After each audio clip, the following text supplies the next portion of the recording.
I never thought I'd be the kind of man who'd have to fight for his own front porch. I worked 32 years in law enforcement, rose up through the ranks, and retired as chief of police in our little county in Tennessee. I'd seen the worst of people, thieves, liars, and drunkards who thought they could outsmart the law. But I never figured that, after all those years of keeping the peace, my biggest fight would be against a bunch of smug neighbors and a homeowners association with too much power and not enough common sense. My house sat at the end of a quiet cul-de-sac. White siding, green shutters, and a wraparound porch where my late wife, Martha, used to drink her sweet tea in the evening. After she passed, that porch became my sanctuary. I'd sit there with my hound, Rusty, listening to the cicadas sing and the crickets answer back. The place wasn't much to look at compared to some of the newer houses in the subdivision, but it was home. My home. Every board, every nail, every creak in the floor held a memory. That was the trouble with these newer folks moving in. They didn't understand what home really meant. To them, it was all about manicured lawns, fancy landscaping, and driveways so clean you could eat off them. The HOA board was run by a man named Calvin Strickland, a retired insurance adjuster with a face like a weasel and a heart to match. Calvin had never worn a badge, never walked a beat, never faced down a man with a gun. But somehow, he thought telling me what color to paint my mailbox was a matter of life and death. It started small, a letter about my grass being uneven, another about the American flag I flew year-round, claiming it was too large for regulation. Then came the warning about Rusty, saying he barked too loud in the evenings. That one made me laugh out loud. Rusty hardly barked at all unless someone was on our property. But then things got ugly. One humid July afternoon, I came home from the grocery store to find a notice stapled right to my front door. Final warning. My heart thumped as I read the words. Failure to comply with HOA regulations will result in fines and further action, up to and including removal from property. Removal from property. I stood there on my porch, gripping that paper so tight it crumpled in my hand. Martha's wind chimes clinked softly above me, and I swear I could feel her watching, her disapproval hot in my chest. She'd hated bullies, and Calvin Strickland was nothing but a bully with a clipboard. The next day, I marched into the HOA meeting at the community center. The room smelled like burnt coffee and old carpet. Folding chairs were set up in rows, and half the neighborhood had come out, curious as ever. Calvin sat at the front, flanked by two board members, his wife, Patricia, who never spoke unless it was to echo Calvin, and a slick-looking real estate agent named Darren, who was always sniffing around for a chance to buy people out of their homes. When Calvin saw me, his smirk widened. "Ah, Chief," he said, leaning back in his chair like he owned the world. "Glad you could join us. We were just about to discuss your infractions." The room went quiet. Neighbors avoided my eyes. Some folks I'd known for years shifted uncomfortably in their seats. People I'd once helped fixing a flat, chasing off trespassers, even stopping a burglar, were now looking at me like I was the problem. I spoke plain and steady. "This is my home. My wife and I built our lives here. You don't have the right to tell me what flag I can fly or how long my grass should be. And you sure as hell don't have the right to threaten me with removal." Calvin tapped a stack of papers on the table. "We do, actually. You signed the HOA agreement when you moved in. Everyone did. Rules are rules. If we let you slide, what example does that set? Rules are meant to serve people," I shot back, "not the other way around." That's when Patricia chimed in, her voice shrill as a kettle. "You're setting a bad example for the whole neighborhood, George. If you can't follow simple guidelines, maybe this isn't the right place for you anymore." I wanted to laugh in her face, but the weight in my chest stopped me. Instead, I said, "I buried my wife on this land. I'm not going anywhere." There was a murmur in the crowd. Some folks nodded in sympathy, but others, the newer crowd, the ones who thought Calvin hung the moon, crossed their arms and looked at me like I was dirt under their shoes. Calvin's smirk never faltered. "Then I'm afraid we'll have to take action. You'll be receiving notice shortly." I left that meeting with my blood boiling. The cicadas were buzzing when I got home, but even their song couldn't drown out the echo of Calvin's smug voice. Rusty whined at my feet, sensing the storm inside me. I sat on that porch until the stars came out, thinking about Martha, thinking about fairness, thinking about how a man was supposed to defend his home when the law itself had turned against him. I didn't have to wait long to find out what Calvin meant by action. 2 weeks later, on a sticky August night, I heard a knock at the door. Rusty barked, sharp, alert. When I opened it, there were 2 men standing on my porch. They wore dark uniforms and badges clipped to their shirts. One of them even had a pair of handcuffs dangling from his belt. "George Wilson," the taller one said, his tone brisk. "You're under arrest for noncompliance with community regulations." For a moment I just stared. Was this some kind of joke? They looked official enough, but their posture was all wrong. Their belts didn't sit right and their holsters were empty. No sidearm, no radio. Real cops never came to a man's door without being fully equipped. My years in law enforcement came rushing back. Every instinct screamed, these aren't real officers. I stepped out onto the porch, my voice calm but steady. "Where exactly are you from, boys?" The shorter one cleared his throat. "We're, special security, contracted through the HOA. Special security." My hands curled into fists.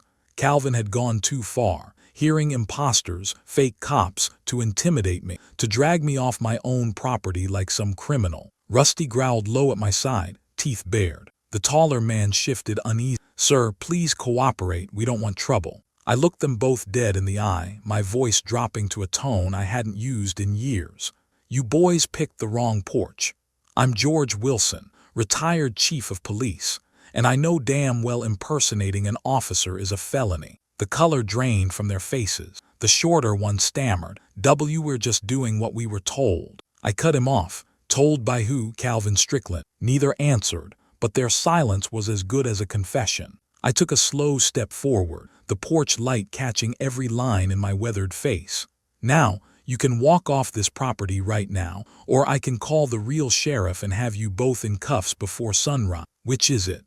They glanced at each other, then bolted down my steps, disappearing into the night like the cowards they were. Rusty barked after them until the dark swallowed them whole. I stood there, heart pounding, Martha's wind chimes whispering above me. It wasn't over. Calvin had declared war, and tonight proved he was willing to cross lines I never imagined. As I tore the final warning notice off my door and crumpled it in my fist, I knew one thing for certain. This fight had just become personal, and I wasn't the type of man to lose.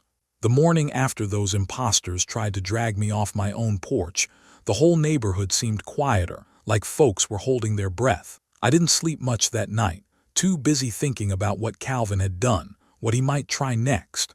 Rusty lay at the foot of my bed, twitching in his sleep, letting out little huffs like even he was chasing shadows in his dream. When dawn broke, I brewed a pot of coffee and sat on the porch, waiting for the sun to climb over the tree. It was one of those heavy Tennessee mornings where the air clings to your skin even before the day really gets going. I watched as neighbors left for work, their car engines coughing to life. Some waved half-heartedly. Most didn't wave at all. Word had already spread. By mid-morning, I found out just how far. A letter was tucked in my mailbox, no stamp, just slid in there by hand. My name scrawled across the front. I opened it and, "George, please don't make this harder on yourself. We all have to live by the same rule. Maybe it's time you let go of the past and moved on." No signature, but I didn't need one. The handwriting was neat, careful, looked a lot like Mrs. Peterson's from 3 houses down. She used to bring Martha a pie every Thanksgiving. Now she was telling me to move on. Move on from the home Martha and I built together, from the memories etched into every corner of this place. I crumpled the letter, dropped it in the trash, and went back to my coffee, but it stung more than I wanted to admit.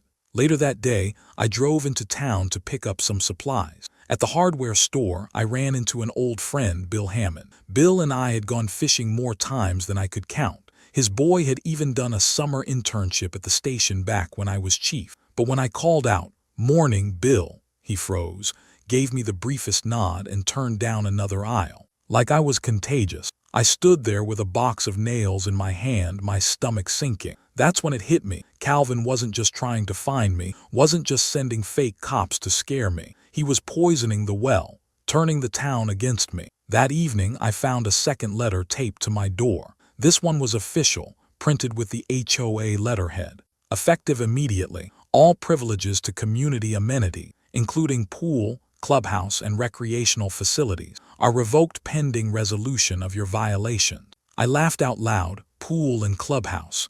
as if I ever cared about any of that. I had no use for a swimming pool or a rec hall with bingo nights. But that wasn't the point, was it? The point was humiliation. They wanted me marked, branded, the outcast. Rusty barked at the paper like he understood. I scratched behind his ears and muttered, "Don't worry, boy, we've dealt with worse." But deep down, I knew this was only the beginning. A week passed. Every day brought something new. A fine for having unauthorized modifications to my porch railing. Another for improper waste disposal because I'd left the trash can out an extra day after pickup. Then came the one that nearly made my blood boil out of my ears. Pet violation, dog exceeding acceptable noise level. Rusty. That hound had been my only steady companion since Martha passed. He didn't deserve to be turned into some weapon in Calvin's little war. I paced my living room, that notice shaking in my hand. What would you have done, I asked out loud, if your own town stood against you? If every friend you thought you had suddenly vanished just because one man decided you the enemy? The walls didn't answer. The photos of Martha on the mantel didn't answer. Only Rusty, tilting his head, tail thumping gently against the floor. I knew the answer anyway. You fight. But fighting meant being smart. The next HOA meeting came on a Wednesday night. I didn't plan to go. Last time was a circuit, but something inside me said if I didn't show my face, they'd take it as a victory. So I went. When I walked in, the chatter died down. Dozens of eyes turned to me, some hard, some pitying, some just curious. Calvin sat at the front again, smiling that smug smile like he was welcoming a guest of honor. "Well, well," he said into the microphone. "Glad you could join us, George. We were just discussing community compliance." I sat in the back, arms folded, jaw set. One by one, people stood to speak. A young mother complaining that my unruly dog scared her children when they rode their bikes past my yard. A man in a polo shirt saying my porch furniture didn't meet neighborhood standards. Even Bill Hammond stood up, clearing his throat, saying, "George, maybe it'd be easier on all of us if you just listen to the board." Easier on all of us. My stomach turned. When it was my turn, I stood slow, let the silence stretch. "You folks really think I'm the problem? After all the years I spent protecting this town, after all the nights I spent away from my family, making sure you could sleep safe in your beds, and now you want to take away the one place that's mine?" No one answered. Some looked down at their shoes. Others avoided my gaze. Then Calvin leaned forward, his voice dripping with fake sympathy. "George, no one's questioning your service. But times change. Communities change. If you can't adapt, well, maybe it's time you considered selling. Darren here would be happy to make you an offer." That slick real estate agent grinned like a fox. I wanted to knock the teeth out of his head. Instead, I said, "Not for sale. Not now, not ever." The room buzzed with whisper. Calvin tapped his pen on the table, his smirk never fading. "Then you leave us no choice." I didn't wait to hear more. I walked out, my boots echoing on the tile floor. Rusty was waiting in the truck, tail wagging like always. I sat behind the wheel, gripping it tight, and said, "They're pushing us, boy, harder than I thought they would." Rusty leaned his head on my arm, eyes steady. It calmed me some, but not enough to drown out the anger rising in my chest. The next day, I found something on my lawn that nearly broke me. Rusty's doghouse, the one I built with my own 2 hands years ago, had been smashed to pieces, boards scattered, nails sticking out like broken bone, and spray painted across the side of my fence were the words, "Get out." Rusty whimpered, circling the wreckage, tail between his legs. My fists clenched so tight my knuckles turned white. This wasn't just fines and meetings anymore. This was personal. They wanted to scare me, push me out. I knelt down, patted Rusty's head, and swore under my breath, "They'll pay for this. Every last one of them." That night, as the crickets sang and the cicadas hummed their endless tune, I sat on the porch in the dark. My shotgun leaned against the wall beside me, not because I planned to use it, but because I wanted a reminder of strength, of defense.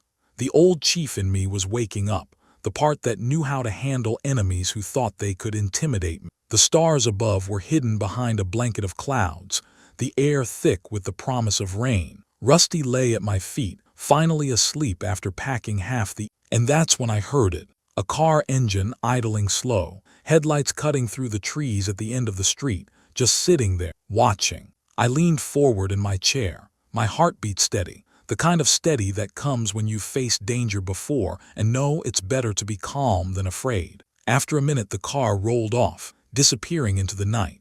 But the message was clear. They weren't done, not by a long shot. And neither was I. The morning after that car sat idling on my street, I woke up with a heaviness in my chest.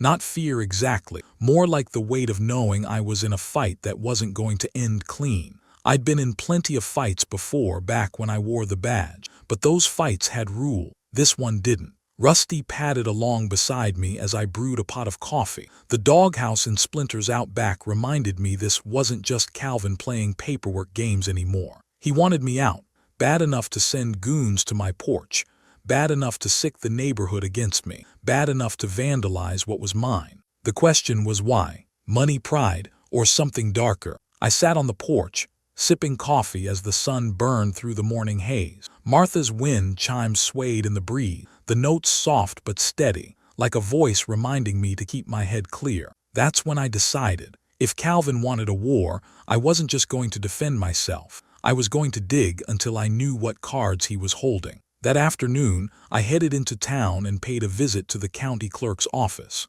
the same courthouse where I'd signed warrants and testified in trial. The woman behind the desk, Carol, had known me for decades. She looked up with a sad smile. "George," she said gently, "I've been hearing things. You doing all right?" I forced a smile. "I've seen worse, Carol. I just need to look up some record." She pointed me toward the public terminals without asking question. That's the thing about small town. There's still a few folks who remember what you did for them and don't forget it overnight. I typed Strickland into the property search. Took a while, but eventually I found it. Calvin Strickland had been buying up properties in our subdivision years. Houses that went on the market mysteriously sold fast, always for less than they were worth. And guess whose name they ended up under? Not Calvin's directly, of course, but a shell company registered to his wife, Patricia Strickland. So that was the game. He wasn't just obsessed with rule. He was clearing the board, pushing people out, fining them until they broke, and then scooping up their homes cheap through Darren, his real estate pal. I leaned back in my chair, blood pounding in my ears. It wasn't about me, not really. It was about power, money, control. I printed out everything I could and slipped it into a manila folder. But as I stood to leave, Carol put a hand on my arm. "George," she whispered, "be careful. Folks like him don't stop at rules when they feel threatened." I gave her a nod. "Thanks, Carol, but I've never been much good at walking away." That night I spread the papers out on my kitchen table. Rusty sat at my feet, watching me like he knew something important was happening. The proof was right there. If I could get this in front of the right people, county officials, the sheriff, maybe even the local paper, it'd blow Calvin's operation wide open. But it wouldn't be that easy. The sheriff these days was a man named Dale Matthews, young, ambitious, more politician than lawman. He and I had never seen eye to eye. The thought of walking into his office with a stack of papers didn't sit right. He'd probably call Calvin before he'd call a prosecutor. I needed another angle. And that's when I remembered Martha's cousin, Linda, worked for the county paper. Not a big paper, just a weekly circulation. But she had fire in her belly. She'd been chasing stories on crooked land deals for years, never afraid to ruffle feathers. I gave her a call. "George Wilson," she said, voice sharp as ever. "Haven't heard from you in too long. What's this about?" I explained everything, slow, careful, making sure she knew the stakes. She didn't interrupt much, just the occasional scribble of her pen. When I finished, she let out a low whistle. "George, if half of what you're saying checks out, this is big, but you know they'll come after you harder than ever if I print it." I glanced at the broken doghouse out the window, Rusty curled up beside it. "They already have, Linda. Question is, do I let them win?" She was quiet a moment, then said, "Bring me what you've got. I'll start digging on my end too." Hope stirred in my chest for the first time in weeks. Maybe I wasn't fighting alone after all. The next few days were a blur of hushed meetings and whispered phone calls. Linda met me at a diner on the edge of town, slid into the booth across from me, and spread out her own folder of finding. "You were right," she said. "Calvin and Darren have been flipping homes all over the county. And get this, the appraisals are rigged. They've got someone inside the assessor's office undervaluing properties so they can snatch them cheap." I shook my head, jaw tight. "How long's this been going on?" "Years," she said, But they got greedy, started targeting folks who wouldn't normally sell, like you. Rusty sat under the table, tail thumping softly. The waitress came by with coffee, giving me a sympathetic smile before moving on. Small towns always had eyes everywhere. Linda leaned in close. We can take them down, George, but I need more hard evidence. Bank records, transactions. You have any way of getting that? I thought back to my years as chief, the favors owed, the people who still trusted me more than the current sheriff, and I realized I did. But before I could answer, my phone buzzed. An unknown number. I almost ignored it, but something told me to pick up. When I did, a gravelly voice hissed, "Stop digging, old man, or next time it won't be your doghouse." The line went dead. Rusty whined under the table, ears pricked. I looked at Linda, my hand tightening around the phone. "They're watching me." She didn't flinch, just said, "Then we hit them fast before they can hit you harder." That night back on my porch, I thought long and hard. The weight of Martha's absence pressed heavy. She always had a way of seeing through people, cutting straight to the truth. I could almost hear her voice in the chimes above me. "Don't back down, George. Don't let them take what's ours." So I made a choice. No more waiting. No more playing defense. It was time to bring the fight to Calvin Strickland. I gathered up the folders, tucked them safe inside my desk, and sat down to make a list. Allies, resources, steps. And as I wrote, a plan began to form. A plan that would expose Calvin for what he was, tear down his little empire, and give this town its backbone back. But I also knew something else. Plans like this always came with a cost. The next HOA meeting was scheduled for the following Tuesday. Calvin didn't know it yet, but that was going to be his stage. I'd show up. I'd let him think he had me cornered, beaten down, ready to fold. And then at the right moment, I'd lay it all out. The shell companies, the rigged appraisals, the intimidation, the fake cops, every rotten piece of it. If I played it right, I wouldn't just save my home. I'd save half the neighborhood. But as I sat there that night, staring out into the dark with Rusty at my feet, another thought crept in, cold as the wind. Calvin wouldn't go down easy. And if he thought he was about to lose everything, what would he do? What would you do if your entire empire was about to crumble? That's the question that kept me awake until dawn. Tuesday night came heavy with storm clouds, the kind that roll in slow and low, like the sky itself is warning you to brace for trouble. Thunder rumbled somewhere far off as Rusty, and I drove toward the community center. My hands gripped the wheel tight, the folder of evidence sitting on the passenger seat like a loaded weapon. This was it, the last stand. When I pulled into the gravel lot, I saw more cars than usual. Word must have gotten out that something big was about to happen. Folks love a show, especially in small towns, and tonight promised to be one. Inside, the community hall buzzed with voices. Neighbors filled the folding chairs, their whispers echoing off the cinderblock walls. Calvin sat up front, smug as ever, Patricia at his side, Darren lurking like a vulture behind them. The sight of them made my jaw tighten. As I walked in, the room hushed. Some folks looked at me with pity, others with suspicion, but a few, just a few, nodded ever so slightly like they were rooting for me, even if they didn't dare say it out loud. I took a seat near the back, Rusty lying at my feet, his head resting on his paws. He was calmer than me, though I swear his eyes never left Calvin. Animals know. Calvin tapped the microphone, his voice filling the hall. "Ladies and gentlemen, thank you for coming. Tonight's agenda is important. We'll be addressing ongoing compliance issues, most notably those concerning Mr. George Wilson." Murmurs rippled through the crowd. Calvin's smirk widened. He loved the drama, loved holding court like some little king. He cleared his throat. "As you all know, Mr. Wilson has repeatedly violated HOA regulations. Despite numerous warnings, fines, and suspension of privilege, he has refused to comply. This behavior undermines the standards we work so hard to uphold. Therefore, the board is recommending the initiation of foreclosure proceedings." Gasps echoed. Even those who turned against me seemed rattled by the word foreclosure. Calvin leaned back, satisfied with the stir he'd caused. I stood slowly. My chair scraped against the floor, loud in the silence. All eyes turned to me. My voice carried steady, clear. "You're right about one thing, Calvin. I've refused to comply. Because your rules aren't about keeping up the neighborhood. They're about control. And I've got the proof right here." I held up the folder. The The papers inside rustled like dry leaves.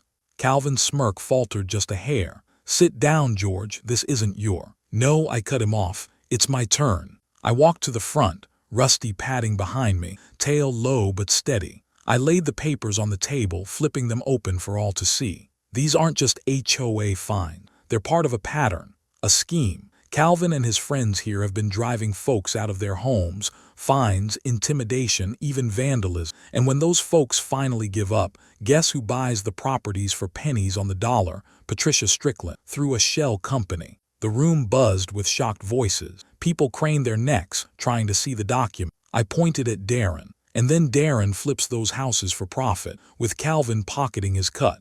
"Lies," Calvin barked, face red now. "Baseless accusations from a bitter old man who can't follow simple rules." "Is that so?" I said. "Then explain these records." I spread out the property transfer, the assessor's undervaluations, the sales contract. Every one of these shows the same pattern. Families squeezed until they break, then bought out cheap. Linda stood up from the crowd, notebook in hand. She raised her voice so all could hear.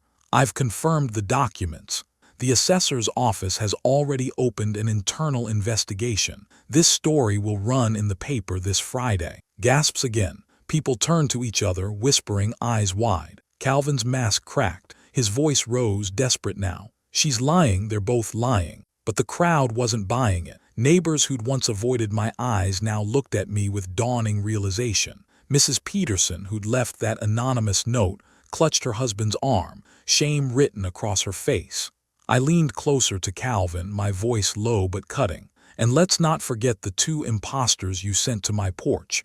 Impersonating law enforcement. That's a felony. I've got their faces on my security camera. You think the DA's gonna ignore that?" Calvin's eyes flicked side to side, searching for a lifeline, but there was none. Not tonight. Then Darren, slick as he was, made the mistake of speaking. "All right, so maybe some deals were made. That's business. Nobody forced anyone to sell." The room erupted, voices shouting, chairs scraping. Folks who'd lost neighbors, who'd wondered why so many families disappeared, were putting the pieces together. I raised a hand, steadying the storm. "You all trusted this man to protect your community. Instead, he's been bleeding it dry. You want to keep letting him do it, or do you want to take your neighborhood back?" Silence.